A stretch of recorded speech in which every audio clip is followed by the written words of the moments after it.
জয় যিশু। সকলকে মহানামে ধন্যবাদ দিই যে এই সন্ধ্যাবেলায় এত সুন্দর প্রভু বাক্য দেওয়ার জন্যে।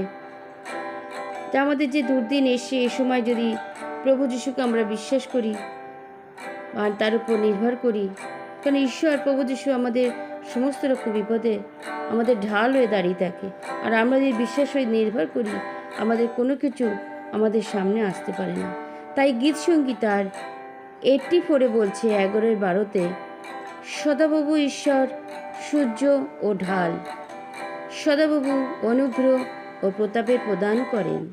যারা সিদ্ধতায় চলে তিনি তাহাদের মঙ্গল করিতে অস্বীকার করিবেন না। 12 বলছে, হে বাহিনীগণের সদাপ্রভু, ধন্য সেই ব্যক্তি যে তোমার উপর নির্ভর করে। আমেন। কত সুন্দর বাক্য! এই বাক্য দ্বারা আমরা যদি ঠিক মতন সত্যি করে বিশ্বাস ও নির্ভর করি, তাহলে আমরা সত্যি করে জয় হব। আমেন। জয় যিশু।